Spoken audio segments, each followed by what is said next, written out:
तो बच्चों जैसे कि हमारा सेकंड लेसन चल रहा था सांझे की खेती, उसमें हमारे जो क्वेश्चन हो चुके थे पहला और दूसरे का जो कै और ख भाग हो चुका था, आगे हम ग भाग पे बात करेंगे तो उसको हम रीड करेंगे। इसका जो ग क्वेश्चन है, चिड़िया के खेत चुगने से लेकर फसल पकने तक के कामों को क्रमानुसार लिखें। तो इसको हम क्रमानुसार लिखेंगे। जो पहले क्या इसमें कुछ उल्टे सीधे दिए गए हैं, इन्हीं को हमने सही करके लिखना है। मड़ाई, लावनी, बिजाई, हल चलाना। तो पहले क्या आता है इसमें उत्तर में क्या लिखेंगे, हल चलाना, फिर बिजाई, फिर लावनी और फिर मड़ाई।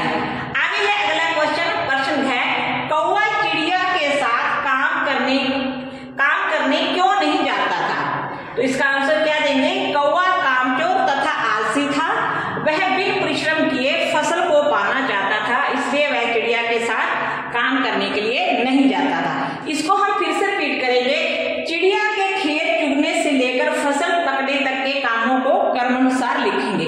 तो क्या लिखेंगे, पहले मड़ाई, लावनी, बिजाई, हल चलाना, ये दिए गए हैं उल्टे सीधे, इनको हम सीधा करके लिखेंगे। उत्तर में क्या लिखेंगे, सही से पहले हम हल चलाना, बिजाई, लावनी, मड़ाई।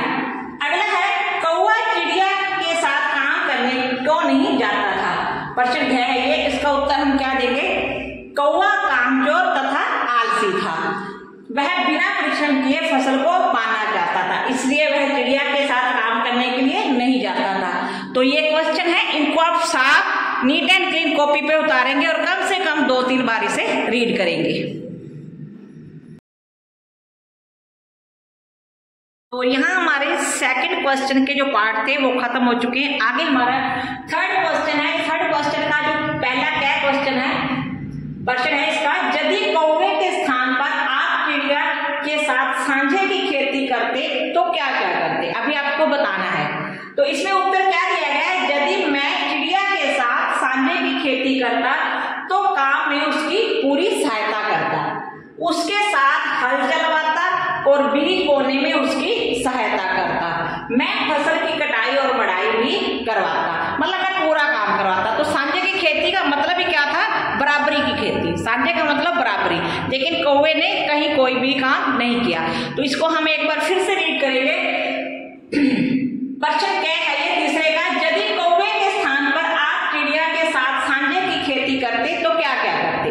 तो इसमें क्या बताया गया उत्तर में, यदि मैं चिड़िया के साथ सांझे की खेती करता तो काम में उसकी पूरी सहायता करता, उसके साथ हल चलवाता और बीज बोने में उसकी सहायता करता, मैं फसल की कटाई और मड़ाई भी करवाता। तो जितना आज आपको काम करवाया गया है ये आप नोटबुक पे साफ उतारेंगे और उसके बाद इसको कम से कम भी 2-3 बार रीड करेंगे तो आपको ये अच्छे से लर्न हो जाएंगे।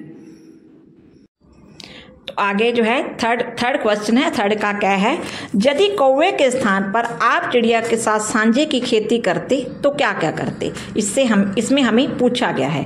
तो इसका उत्तर क्या देंगे, यदि कौवे के स्थान पर चिड़िया के साथ मैं सांझे की खेती करता तो इस काम में उसकी पूरी सहायता करता, मैं चिड़िया के साथ खेत में जाता, उसके साथ हल चलवाता और बीज बोने में उसकी सहायता करता, मैं फसल की कटाई और मड़ाई भी करवाता। मतलब सांझे की खेती मतलब बराबरी की खेती, सांझा मतलब बराबरी, तो उसे बराबर का काम भी करना पड़ता है।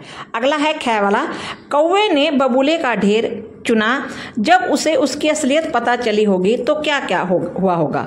कौवे ने उसका उत्तर क्या देंगे, कौवे ने बबूले का ढेर चुना, इस बारे में जब उसे उसकी असलियत पता चली होगी तो उसे अपनी मूर्खता का पता चला होगा, उसे अपने आप पर बहुत पछतावा हुआ होगा और उसने अपने आप को बहुत कोसा होगा। अगला क्वेश्चन है ग, अनुमान लगाकर बताइए कि कौवे ने बबूले के ढेर को क्यों चुना।